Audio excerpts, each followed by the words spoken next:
Hi, good afternoon, Namaskar. I'm Nitika Bhola from Vikramaditya Academy. How are you?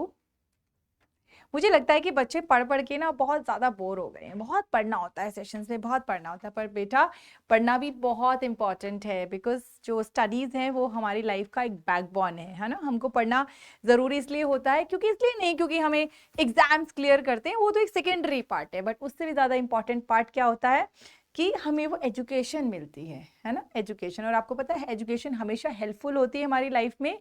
तो हमें पढ़ाई को एक बर्डन की तरह नहीं पढ़ना चाहिए, इंटरेस्ट और जॉयफुली पढ़ना चाहिए कि आज तो हम ऐसे नहीं करेंगे आइए पढ़ते हैं, आज हम कहेंगे आइए सीखते हैं इंग्लिश के कुछ और स्टेप्स, ठीक है, क्योंकि हम टेंसेस कर रहे हैं और टेंसेस का मैंने आपको इंडेफिनिट का पार्ट कुछ करा दिया है।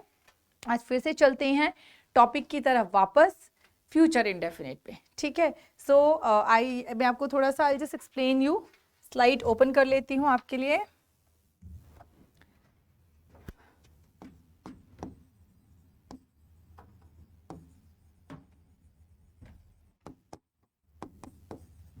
फ्यूचर इंडेफिनिट टेंस का कहाँ यूज होता है, वैसे मैं आपको पहले बता चुकी हूँ, बट फिर से एक बार दोबारा से रिवाइज करा देती हूँ।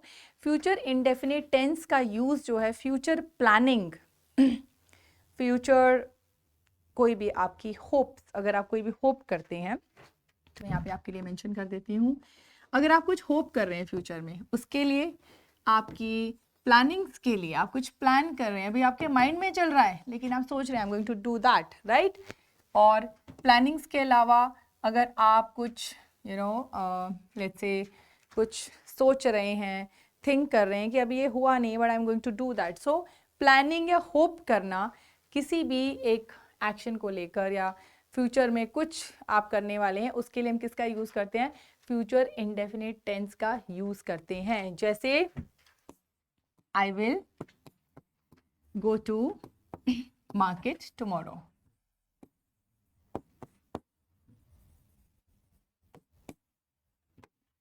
I will go to market tomorrow. What has happened? कुछ हो गया लगता है. Just a minute. There is some challenge. Some technical glitch हो गया है. तो एक सेकेंड जरा आप रुकिएगा. I'll just sort it down. मेरी फाइल कहाँ चली गई? Just a minute. I think I'm able to find out.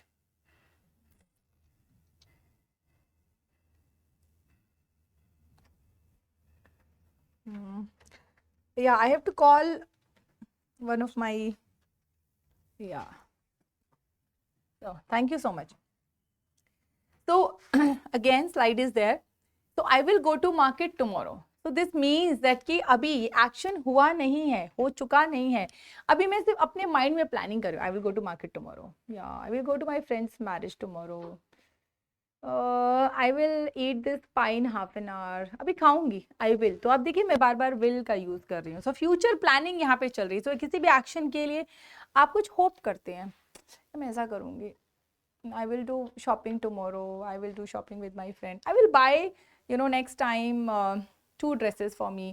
तो ये सारे क्या मेरे माइंड में कुछ क्या चल रहे हैं, मेरे होप्स हैं, मेरी प्लानिंग्स हैं, ठीक है, मेरे आइडियाज़ है जो मैं भी करने वाली हूँ। सो ये सब चीज़ें किस में आती है, फ्यूचर इंडेफिनिट टेंस में आती हैं। तो आपको समझ में आ गया इंडेफिनिट के बीच में डिफरेंस क्या है, present indefinite, past indefinite, future indefinite, ठीक है।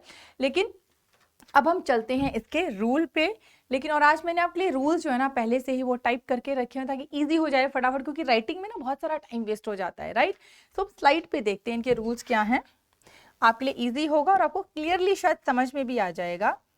तो आइए लेट्स चेक दी रूल्स। हाँ, तो ये हमारे रूल्स हैं टेंसेस के। आपको 2 टेंसेस के रूल्स में ऑलरेडी करा चुकी हूँ।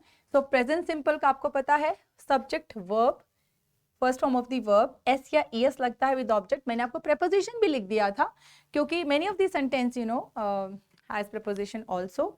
सो I want to tell you that जो प्रेपोजिशन होती है वो ऑप्शनल होती है, हर एक सेंटेंस में नहीं होती। अगर है तो आप उसको किसके बाद, एस या ईएस प्लस यानी मेन वर्ब के बाद आपकी प्रेपोजिशन आ जाएगी, राइट। तो एग्जाम्पल देखिए, शी गो टू स्कूल। तो देखिए गो यहाँ पे क्या है, एक्शन है, एक्शन वर्ब है, एक्शन के साथ क्या लग गया आपका, ईएस लग गया। सो ये कौन सी टेंस है, प्रेजेंट इंडेफिनिट या present simple.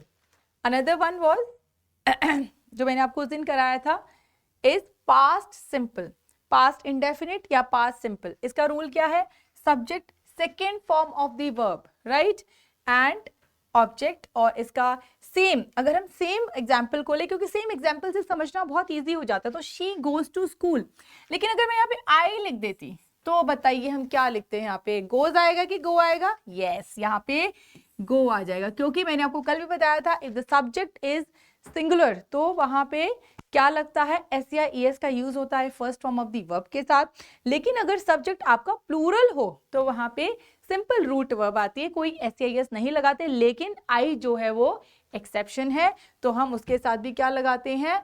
First form of the verb यानी कि रूट वर्ब का यूज करते हैं। तो I go to school by bus, she goes to school by bus. हाँ, अब पास्ट इंडेफिनिट में सेंटेंस कैसे हो जाएगा? यहाँ पे फर्स्ट फॉर्म प्लस एस या एस आती है, पास्ट में सेकंड फॉर्म हो जाएगी। So go, went, gone, right. Drink, drank, drunk. हाँ, three forms of the verb already read. तो ये जो second form of the verb है ये किसको एक्सप्रेस करती है? पास्ट इंडेफिनिट यानी कि पास्ट सिंपल टेंस को। So we went to school by bus. और बाय यहाँ पे क्या है? This is what preposition? Future simple, future simple या future indefinite, all together similar names. तो इसका रूल होता है subject plus will oblique shall plus first form of the verb plus object. तो इसमें भी आपका first form of the verb का यूज होता है। एग्जाम्पल देख लेते हैं। She will go to school by bus, तो विल आ गया यहाँ पे, ठीक है। So helping verb is will और first form of the verb is go. She will go to school by bus. Similar sentence, बस सीधी changes. She goes to school by bus. She went to school by bus. She will go to school by bus. So what is the meaning of this? वो रोज बस से school जाती है। Habit, present indefinite sentence. She went to school by bus. वो school bus से गई। सिर्फ हम एक इंसिडेंट बता रहे हैं, हम कोई हैबिट नहीं बता रहे हैं। सो इंसिडेंट किस में फॉल करता है? पास्ट इंडेफिनिट में। पास्ट में जब कोई इंसिडेंट हो चुका है वो पास्ट इंडेफिनिट। एंड अभी she will go to school by bus, मैं किसी को बता रही हूँ, प्लानिंग बता रही हूँ कि वो स्कूल कैसे जाएगी? बस से जाएगी। अभी मेरे माइंड में एक्शन नहीं है, right. So this is the difference. She goes to school, वो स्कूल बस से जाती है। हैबिट क्या है? डेली हैबिट है। She went to school by bus, वो एक बार स्कूल बस से गई, तो क्या है? पास्ट, यानी कि एक बार ही एक्शन हुआ पास्ट में। She will go to school by bus, ये मेरी प्लानिंग है कि वो अभी जाएगी पर अभी गई नहीं है। So it's in my mind, the action is going to take place, right. So this is the difference between present indefinite, past indefinite, future indefinite. और सब्जेक्ट के साथ ये विल शेल का ऑप्शन क्या? Again it is, you know, we have to understand the difference between plural subject and singular subject. क्योंकि आपको पता है जितने भी शी, ही, इट, जितने भी ऐसे सिंगुलर आपके सब्जेक्ट होते हैं उसके साथ क्या लगता है? विल लगता है। लेकिन आई के साथ विल भी लगता है, शेल भी लगता है। लेकिन आप बच्चों को बहुत कंफ्यूजन होती होगी ना कि मैम ये क्या चक्कर है, आप तो कह रहे हैं कि आई के साथ शेल लगता है लेकिन आई के साथ विल भी लगता है, दे के साथ क्या लगता है? विल भी लगता है, और जो है दोनों का यूज होता है। तो the difference between in the future tenses, क्योंकि वहां पे आई के साथ जनरली जो है शेल लगता है, लेकिन कभी भी सेंटेंसेस में विल इसलिए लगता है क्योंकि वो मोडाल वर्ब होती है। क्योंकि अगर मैं अपनी एबिलिटी की बात कर रही हूँ, अपनी किसी पावर की बात कर रही हूँ, कैपेसिटी की बात करूँ, तो आई को शेल नहीं, आई को विल बोलूंगी, ठीक है। सो वो मोडाल्स भी होते हैं। सो वो कंफ्यूजन में आपकी जरूर क्लियर करूंगी with the sentence जब हम modals पे चलेंगे, that what is the difference between when it's a modal sentence and when it is a normal sentence, right? Next is present continuous sentence. So present continuous sentence means, मैंने आपको graph के through समझाया था कि action जो progress में है, present. अब मैं बोल रही हूँ आई एम ईटिंग, तो मतलब जब मैं बोल रही हूँ तो मैं खा रही हूँ, राइट। आई एम टीचिंग, मैं बोल रही हूँ तो मैं पढ़ा रही हूँ, यानी कि at the time of speaking when the action is in progress, वहां पे कौन सी टेंस होती है? Present continuous. And the rule is subject is MR plus first form of the verb plus ING। यानी कि यहाँ पे इस वाली जो टेंस में है सारी वर्ब, अगर आपका जंप है तो वो जंपिंग हो जाएगा, यानी सबके पीछे क्या लग जाएगा? ING। अगर आपका डांस है तो वो डांसिंग हो जाएगा, राइट, क्योंकि सबके पीछे क्या लग जाएगा? ING। अगर आपका ड्रिंक है, ड्रिंकिंग, रन है, रनिंग, सिट है, सिटिंग, टीच है, टीचिंग, तो सबके पीछे ING फॉर्म लग जाएगी। ING को हम ऐड कर देंगे तो क्या बन जाएंगे ये? जंपिंग, ड्रिंकिंग, टीचिंग, मीटिंग, ठीक है, singing. So again I'm just showing you this example. She is going to school. अब same example हम ले रहे हैं. She is going to school by bus. तो as per the rule helping verb क्या है? अगर present की कोई बात हो रही, she is going to school by bus, वो स्कूल बस से स्कूल जा रही है. तो जब मैं ये बात कह रही हूँ जा रही है मेरी आंखों के सामने, तो कौन सी टेंस है? Present continuous. और रूल के हिसाब से क्योंकि शी है, और अगर मैं बात करूँ इज एम आर की, राइट, ऑप्शन होता है ना यहाँ पे इज एम आर, तो आप सबको पता है आई के साथ जो है वो एम का यूज होता है.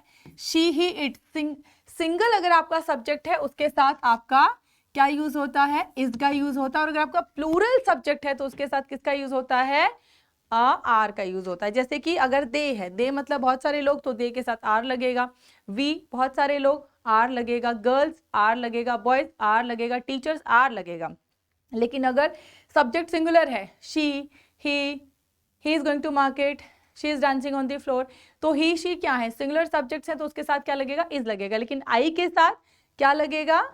एम लगेगा. लेकिन यू आप देखिए सिंगल पर्सन होता है. You are going where. हाँ, या मैं आपको सेंटेंस बोलती हूँ that you are not going there. ठीक है, so you are not going there it means I am talking to someone, एक पर्सन से. ठीक है, तो एक पर्सन, लेकिन फिर भी हम वहां पे क्या लगा रहे हैं? आर लगा रहे हैं. So you is exception. You वैसे सिंगुलर सब्जेक्ट है लेकिन वो किसको एक्सप्रेस करता है? प्लूरल को. इसीलिए वहां पे हम क्या लगाते हैं? यू के साथ आर आता है, इज नहीं आता. ठीक है, so this is one of the exception. And तो ये आपको I am sure it is clear. Past continuous पे आ जाते हैं. She was going to school by bus. She was going to school by bus, यानी कि जब हम पास्ट में कोई काम कर रहे थे और पास्ट में जब मैं किसी से मिली और मैंने उसको कुछ बात कही, तो उस टाइम पे at that moment that action was happening in progress. तो एक्शन जो है प्रोग्रेस में था. व्हेन आई रीच्ड देयर, अब देखिए मैं पास्ट की बात करूं. When I reached my uncles house, when I reached my uncles house my uncle was sleeping. ठीक है, अब यहाँ पे वॉज स्लीपिंग, इज स्लीपिंग क्यों नहीं आया? क्योंकि मैं पहले तो आपको पास्ट का एक जो है एक पूरा जो सेंटेंस है वो एक्सप्रेस करूं. व्हेन आई रीच, जब मैं वहां पहुंची, कि जब मैं वहां पहुंची यानी कि क्या एक्सप्रेस कर रहा है? पास्ट.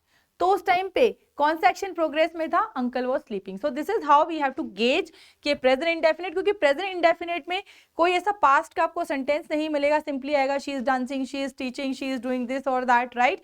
बट पास्ट सेंटेंस में क्या होगा? When I reach there, when I went there, when I sat there, when I prayed. तो ये हुआ, ये हो रहा था. तो जिस टाइम हम पास्ट में थे ये उस टाइम पे एक्शन प्रोग्रेस में था. सो वो कौन सी टेंस होती है? Past continuous. और रूल के हिसाब से सबसे पहले subject was verb plus first form plus ING. और सारी कॉन्टिन्यूअस टेंसेज में देखिएगा आईएनजी फॉर्म आती है. डांस का डांसिंग, जंप का जंपिंग, टीच का टीचिंग, राइट. और इसमें आपका वॉज वर्ब ऑप्शनल होता है. सो अगेन सिंगुलर सब्जेक्ट के साथ वॉज और प्लूरल सब्जेक्ट के साथ क्या आता है? वर आता है. बट अगेन क्योंकि यू के साथ हम कभी वॉज नहीं लगाते, यू के साथ वर का यूज होता है. ठीक है, it is an exception. She was going to school by bus. ये is it clear to you? Now next one is future continuous tense. So future continuous tense क्या होती है? कि किसी चीज को हम एज्यूम कर रहे हैं कि जब ऐसा होगा तो वो हो रहा होगा, राइट. यानी कि मैं प्लान कर रही हूँ. देखो फ्यूचर टेंस सारी प्लानिंग होती है, वो एक्शन अभी हुआ नहीं है.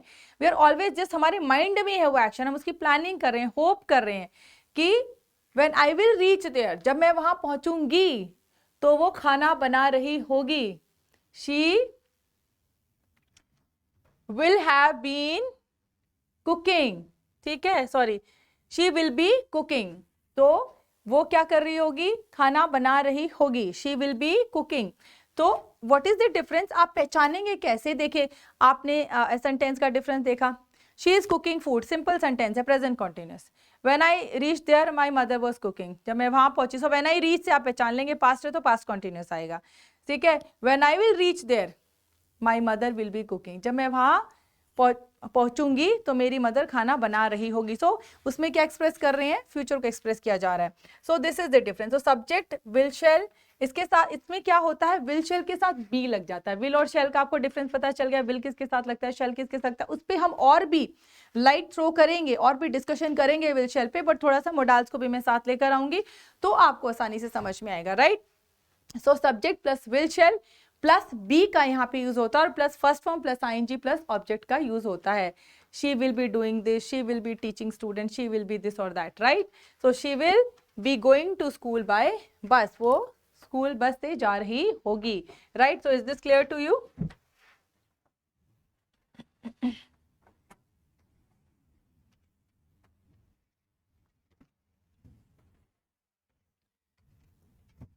Now let's move further. Yeah. So last के जो no not last but 7th 8th 9th और like last के जो है हमारे 6 जो है types of tenses बचे हैं अभी. So I'll just quickly explain you. Present perfect. Present perfect का rule क्या होता है? Subject has have plus third form of the verb plus object, right? और परफेक्ट का मैंने आपको ग्राफ के थ्रू समझाया है कि कोई एक्शन पास से चलता आ रहा है और आज हमें ये क्या करा रहा है, ये कंफर्म करा रहा है कि आज एक्शन खत्म हो गया. तो जहाँ पे एक्शन के कंप्लीशन का कॉन्फर्मेशन हो जाए, हाँ, वहाँ पे कौन सी टेंस होती है? प्रेजेंट परफेक्ट टेंस होती है. मैं प्रेजेंट की बात करूँ, यानी प्रेजेंट में कोई एक्शन हो रहा था, कंटिन्यूस पीछे से होता आ रहा था, लेकिन आज मैं ये आपको कंफर्म कर रही हूँ एक्शन हैज बीन कंप्लीटेड. सो ये क्या हो गई? प्रेजेंट परफेक्ट टेंस हो गई. सेंटेंस देखिए, she has gone to school by bus. Same sentence, she has gone to school by bus. वो बस से जाने की कोशिश कर रही थी, मतलब काफी देर से शी वॉज ट्राइंग, और अब जो है वो स्कूल बस में चली गई. So she has gone to school by bus. वो बस से स्कूल चली गई है या जा चुकी है, बोथ आर करेक्ट, राइट? सो आप इसमें देखिए सब्जेक्ट के हिसाब से शी है. Again what is the difference? The difference is, again हमको ये भी समझना जरूरी होता है टेंसेस में कि सब्जेक्ट वर्ब कोऑर्डिनेशन क्या है, what is the agreement between them. तो क्योंकि शी है तो जो भी सिंगुलर सब्जेक्ट्स होते हैं उनके साथ हैज का यूज होता है. जो प्लूरल सब्जेक्ट से मतलब बहुत ज्यादा लोगों की बात होती है, लेकिन आई और यू दोनों ही क्या है? सिंगल सब्जेक्ट है. आई मतलब वन पर्सन, यू मतलब वन पर्सन, लेकिन उनके साथ क्या आता है? कभी भी हैज नहीं आता, हैव आता है. क्योंकि आप देखिए हर टेंसेस में इस तरीके का कुछ एक्सेप्शन आ रहा है, बट हमको ये सीखना जरूरी है. तो she, he, it, Neha, Priya single subject के साथ क्या आएगा? Accept what? आई और यू के अलावा हैज आएगा. और सारे प्लूरल सब्जेक्ट्स के साथ क्या आएगा? प्लूरल मतलब बॉयज, गर्ल्स, गार्डनर्स, व्हाटएवर, जो बहुत सारे लोगों की बात होती है, तो वहां पे क्या आएगा? हैव आएगा. ठीक है, तो she has gone to school by bus. लेकिन अगर शी की जगह हम बोले दे लिख दें यहाँ पे, तो जैसे ही हमने दे लिखा तो सब्जेक्ट के साथ उसका verb coordination, helping verb coordination क्या हो जाएगा? हैव हो जाएगा. क्योंकि अब प्लूरल सब्जेक्ट है तो उसके साथ क्या लगेगा? प्लूरल ही वर्ब लगेगा, राइट? और नेक्स्ट हमारा है पास्ट परफेक्ट. मैंने आपको बताया था पास्ट परफेक्ट वो टेंस होती है कि जब हमारी पास्ट की कोई बात चल रही होती है, और पास्ट की जब बात चल रही होती है तो उस टाइम पे हमें जब कॉन्फर्मेशन मिल जाए कि पीछे से जो पास्ट में एक्शन चला आ रहा है आज वो पास्ट में खत्म हो गया. ये पास्ट की बात करूँ, प्रेजेंट की नहीं. तो वो कौन सी टेंस होती है? Past perfect. मैंने आपको ग्राफ के थ्रू भी समझाया था. I hope this is clear because in my previous sessions I have almost clear that, right? So इसका रूल क्या है? Subject had, third form of the verb plus object. You can see है, slide पे भी लिखा हुआ है. आपके लेक्चर आज मैंने थोड़ा सा ये टाइप्ड कर दिया क्योंकि आसान होता है ना थोड़ा सा आपको ये देखना, क्योंकि बार बार मैं लिखूँ it actually you know takes lot of time. So subject plus had plus third form of the verb plus object. Same sentence को आगे लेते हैं. She had gone to school by bus. वो स्कूल बस से गई थी या जा चुकी थी, राइट? तो यहाँ पे क्या आ गया? शी के साथ हैड. अब यहाँ पे कोई पंगा नहीं होता है, यहाँ पे कोई कंफ्यूजन नहीं होती कि सब्जेक्ट के साथ क्या आएगा क्या नहीं आएगा, क्योंकि यहाँ पे हैड ही आता है, चाहे सब्जेक्ट आपका सिंगुलर है या प्लूरल है, दोनों के साथ हैड का कोऑर्डिनेशन यहाँ पे एकदम बहुत बढ़िया है. ठीक है, she had gone to school by bus. और नेक्स्ट है future perfect tense. So future perfect tense again यहाँ पे भी फ्यूचर में हम कोई चीज सोच रहे हैं, पीछे से कोई हमारी प्लानिंग चल रही है और ये फ्यूचर में हम कॉन्फर्मेशन दे रहे हैं कि हमारी प्लानिंग खत्म जी, ये एक्शन जो है ऐसे होगा, राइट? सो इसका रूल क्या होता है? सब्जेक्ट विल क्या होता है? Will have plus third form of the verb plus object. And the sentence is she will have gone to school by bus. So she will have gone. ठीक है, तो मैं फ्यूचर में सोच रही हूँ कि वो बस से स्कूल जा चुकी होगी या चली गई होगी. ये एक्शन हो नहीं रहा है, सिर्फ सोच रहे, मेरे माइंड में चल रहा है, लेकिन माइंड में मैं कंफर्म कर रही हूँ ये, राइट? सो ये कौन सी टेंस है? फ्यूचर परफेक्ट टेंस है और इसका रूल आप देख सकते हैं, will have third form of the verb. क्या लगता है? Will have third form of the verb. ठीक है, नेक्स्ट है हमारा, और यहाँ भी कोई पंगा नहीं होता कि आप अगर आपका सब्जेक्ट सिंगुलर है या प्लूरल है, दोनों के साथ ही हैव लगता है। ठीक है, now next one is present perfect tense. आपको अच्छी तरह पता है प्रेजेंट परफेक्ट टेंसेस क्या होती है, present perfect, past perfect, future perfect tense. इन टेंसेस में ऑलमोस्ट सिमिलर होता है परफेक्ट और कॉन्टिन्यूअस का, यानी कि पीछे से एक्शन, ऐसे पीछे से एक्शन चला आ रहा है, आज कंफर्मेशन हो गया। ठीक है, लेकिन ये टेंस ये भी बताती कि ये जो पीछे से एक्शन चला आ रहा है ना, इसका टाइम ड्यूरेशन क्या है, तो जिसमें टाइम ड्यूरेशन भी डिस्कस हो जाए वो परफेक्ट कॉन्टिन्यूअस टेंसेस होती हैं। तो परफेक्ट कॉन्टिन्यूअस टेंस में हम प्रेजेंट लेते हैं, इसका रूल होता है सब्जेक्ट हैज हैव। क्या होता है? सब्जेक्ट हैज हैव क्यों हुआ? क्योंकि आप इसके नेम से समझ जाइए, ये परफेक्ट और कॉन्टिन्यूअस का मिक्सचर है, यानी कि पीछे से एक्शन प्रोग्रेस में आ रहा था, प्रेजेंट परफेक्ट मतलब आज ये परफेक्शन हो गया कि एक्शन खत्म, ये हमें कॉन्फर्मेशन हो गया।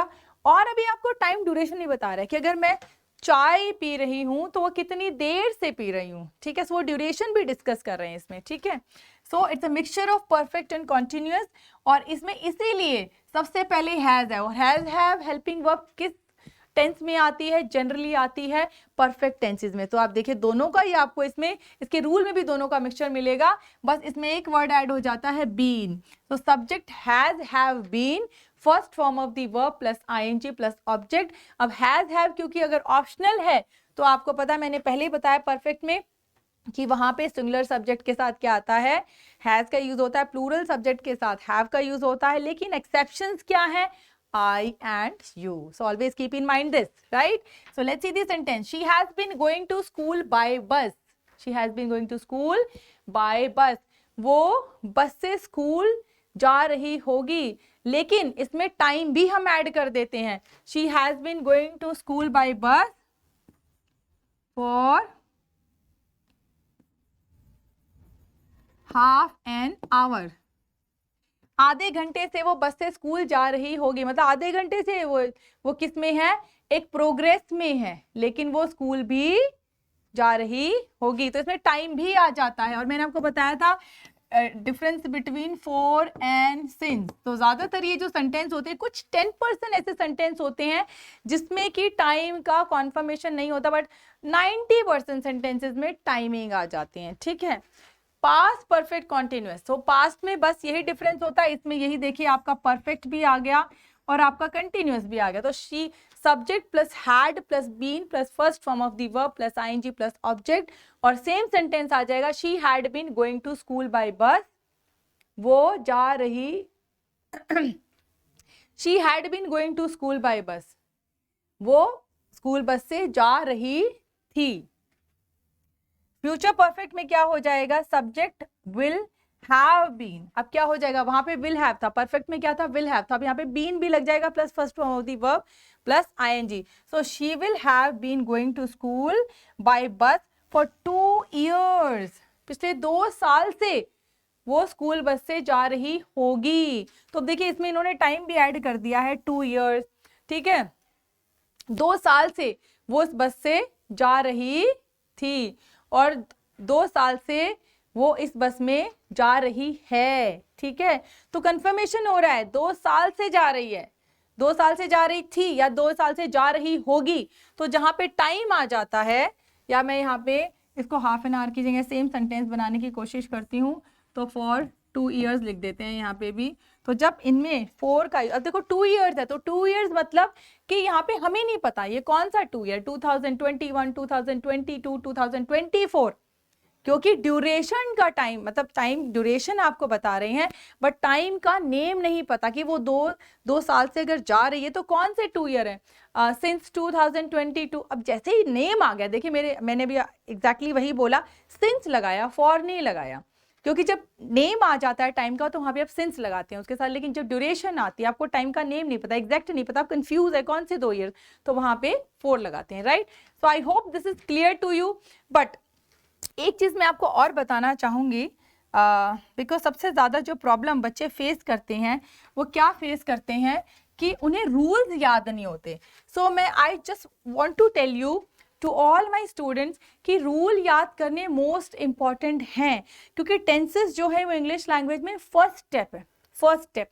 उसके बाद जो हमारा नेक्स्ट स्टेप आता है वो आता है इंग्लिश लैंग्वेज में आपका नरेशंस, फिर आता है वॉइसेस। लेकिन आप सोचिए अगर आपको फर्स्ट स्टेप पे रूल नहीं पता, क्योंकि टेंसेस होते क्या है, tenses is a way of communication, हाँ, जिसमें कि अगर आप टेंस में सही हेल्पिंग वर्ब नहीं लगाएंगे, मेन वर्ब नहीं लगाएंगे, तो टेंस की यानी उस सेंटेंस की पूरी सेंस जो है वो गलत हो जाएगी। तो टेंसेस का यूज क्या होता है, सेंटेंस को सही सेंस देने के लिए, कि मैं अपनी बात जो आपसे कह रही हूँ, आपसे मैं बात करते टॉक कर रही हूँ, कम्युनिकेशन कर रही हूँ, चाहे वो रिटन है चाहे वो वर्बल है, तो मैं उसको सामने वाले पर्सन को अपने पास्ट की बात बता रही हूँ, फ्यूचर की बता रही हूँ, प्रेजेंट की बता रही हूँ। तो इसके लिए जो है ना टेंसेस को यूज किया जाता है। और आपको टेंसेस के रूल याद नहीं आएंगे, क्योंकि देखिए टेंसेस जो है इट्स लाइक मैथमेटिक्स, जैसे कि मैथमेटिक्स में रूल्स होते हैं ना और आप रूल्स के अकॉर्डिंग चलते हैं, इसका भी कुछ ऐसा ही हाल है कि टेंसेस के लिए प्रॉपर रूल होते हैं, प्रॉपर स्ट्रक्चर होता है। अगर आप उसके तरीके से चलेंगे तो सेंटेंसेस में कभी भी मिस्टेक्स नहीं होंगी, राइट। और इसीलिए पहले आप टेंसेस को अच्छे से, आप टेंसेस में एक्सेल हो जाइए, उसके बाद आपको नरेशंस बहुत अच्छे से आएंगे, वॉइसेस बहुत अच्छे से आएंगे।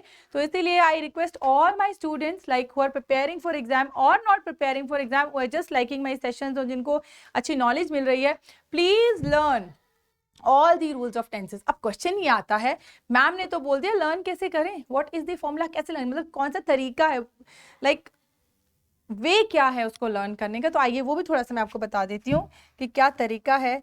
आसान तरीका है बहुत। Let me just help you out.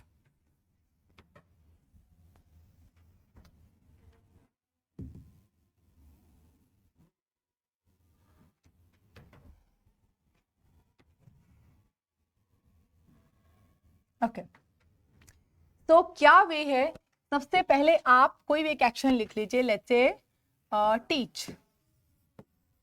एक तरीका बता रही हूँ जिस फॉर्मूले को अक्सर मैं अपने स्टूडेंट्स को बताती हूँ जब वो प्रैक्टिस करते हैं हमारे फिजिकल सेशंस में, और बहुत बार मैंने इस चीज़ को, इस प्रैक्टिस को अप्लाई किया है और बहुत ज़्यादा बेनिफिट्स भी हुए हैं। तो आपने एक एक्शन वर्ड लिख लिया, क्योंकि टेंसेस में एक्शन वर्ड होना ज़रूरी है। तो आप क्या लिखेंगे, सबसे पहले प्रेजेंट इंडेफिनिट पे चलेंगे। तो I teach, first form of the verb, I taught, second form of the verb, I will teach. तो डिफरेंस देखिए, ये लर्न करने का बहुत अच्छा तरीका है। First form of the verb, second form of the verb, और अगेन विल के साथ first form of the verb. तो ऐसे ही आप लिख दीजिए यहाँ पे डांस, इसे प्रैक्टिस होगी आपकी। आई डांस, ठीक है, I danced, I will dance, ठीक है। तो ऐसे कोई भी 5 आप एक्शन वर्ड्स लिख लीजिए और इस तरीके से आप तीनों फॉर्म्स में चेंज कीजिए, आपको रूल्स लर्न हो जाएंगे। अब थोड़ा सा, क्योंकि प्रेजेंट इंडेफिनिट में थोड़ा सा जो है सब्जेक्ट अलग अलग होता है, तो आई को आप क्या कर सकते हैं, शी टीचेस, शी डांसेस, ठीक है। इस तरीके से जो है आप वर्ब्स के, जो ये आपके जितने भी टेंसेस हैं, वर्ब्स के साथ साथ एक्शन वर्ड्स के साथ साथ टेंसेस के रूल लर्न कर सकते हैं। और ऐसे ही पहले आप इंडेफिनिट को लर्न कीजिए, फिर आप चलिए कॉन्टिन्यूअस पे। So I am teaching, I was teaching, I will be teaching, है ना, आसान है ना बहुत। ऐसे ही I am dancing, I was dancing, I will be dancing. ऐसे ही परफेक्ट पे I have danced, I had danced और आई विल हैव डांस, ठीक है। इस तरीके से आप अगर थोड़ा सा 5 अपने सिर्फ एक्शन वर्ब लिख लीजिएगा और सारी टेंसेस को में चेंज करते जाइएगा, आपको रूल्स बहुत जल्दी लर्न हो जाएंगे, कम्युनिकेशन में भी हेल्प करेंगे और रिटन लैंग्वेज में भी आपको हेल्प करेंगे। So I hope with this session आपको अच्छा लगा होगा कि कैसे हमको टेंसेस को प्रैक्टिस करना है। और कल के सेशन में मैं आपका एक प्रैक्टिस सेशन लेके आऊंगी जिसमें हम जो है टेंसेस की प्रैक्टिस करेंगे, खूब सारी प्रैक्टिस करेंगे कि कैसे क्वेश्चन पेपर में, क्योंकि बेटा देखो समझना, कॉन्सेप्ट को समझना एक पार्ट होता है, लेकिन हर बच्चे को, हर स्टूडेंट को, हर पर्सन को उसे अटेम्प्ट भी करना आना चाहिए। तो एक्चुअली अभी जो सेशंस मैं आपको दे रही हूँ, कॉन्सेप्ट क्लियरिंग सेशंस दे रही हूँ।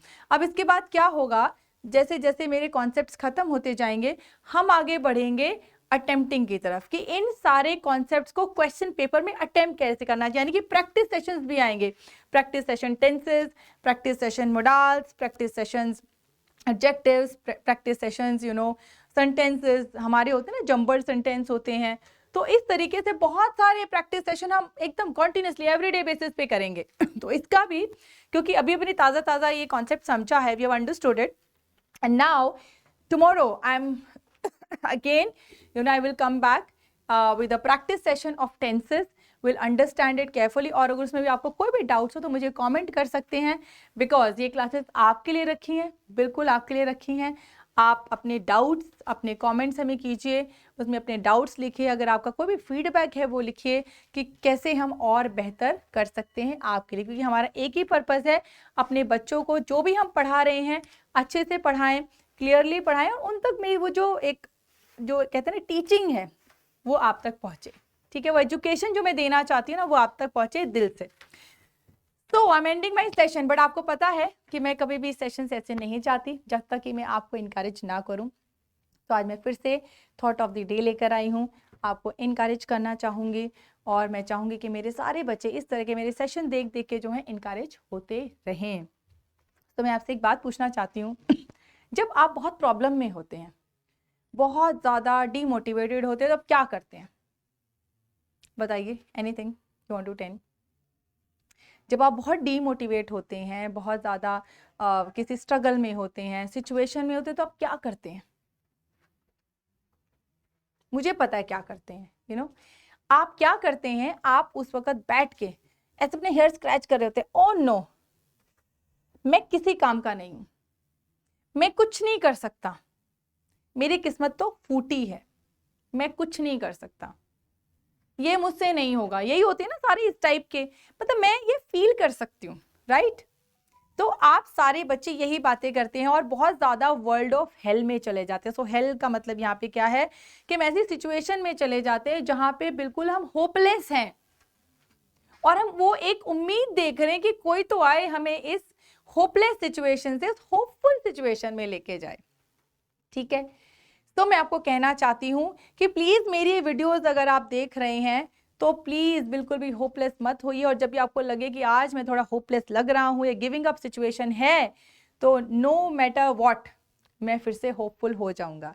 तो मैं सिर्फ आपको ये कहना चाहती हूँ कि इन सिचुएशंस में हमें कभी भी गिव अप नहीं करना चाहिए, क्योंकि ऐसा होता है कि बहुत नेचुरल प्रोसेस है आपका ये, ठीक है, बहुत नेचुरल प्रोसेस है ना, लेकिन आप हमेशा अपने ऊपर बिलीव रखिए और ये सोचिए कि मैं बहुत बेटर, बहुत अच्छा कर सकता हूँ, और सबसे अच्छा तरीका है तो मेरी वीडियो देख लीजिएगा अगर कभी भी आपको ऐसा होपलेस फील होता है। नहीं तो जितनी बुक्स होती है ना, बुक्स बहुत अच्छी फ्रेंड्स होती हैं हमारी, हम बुक्स पढ़ सकते हैं, हम कोई मोटिवेटिंग कोट्स पढ़ सकते हैं, आप देखिएगा उनका बहुत पॉजिटिव असर होता है हमारे माइंड पे, और हमें उन्हें ज़रूर अपने आसपास रखना चाहिए, पॉजिटिव एनर्जीज अपने पास रखनी चाहिए। तो मैंने आपको पहले भी कहा था कि अपने आप को मोटिवेट एनकरेज करने के लिए हमें क्या करना चाहिए, अपने सामने एक बड़ी सी एम्पावरमेंट की या कोई भी मोटिवेशनल कोट लगा देनी चाहिए अपने रूम के सामने, अपनी वॉल के सामने, सो दैट हम उसको बार बार पढ़ते रहें, मोटिवेट होते रहें, फिर हम बिल्कुल भी होपलेस नहीं होंगे। तो let's become hopeful people, let's not become hopeless people, let's become hopeful people, let's not become hopeless people, ठीक है। और कैसे? अपने आसपास पॉजिटिव चीज़ें, अच्छी अच्छी बुक्स, कोट्स रखिए, नेगेटिविटी से अपने आप को दूर रखिए, और अगर कुछ आ भी रहा है तो आप सिर्फ ये सोचिए कोई बात नहीं, I am not gonna give up because I believe in my self, ठीक है। मैं अपने ऊपर क्या करता हूँ? बिलीव करता हूँ। आई बिलीव, मैं अपने में बिलीव करता हूँ, अपने पे बिलीव करता हूँ, दोनों वेज, ठीक है। So thank you so much, फिर मिलेंगे next session tomorrow with again practice of tenses, and इसी के साथ I'm just ending my session. So keep smiling, have a great evening, bye bye.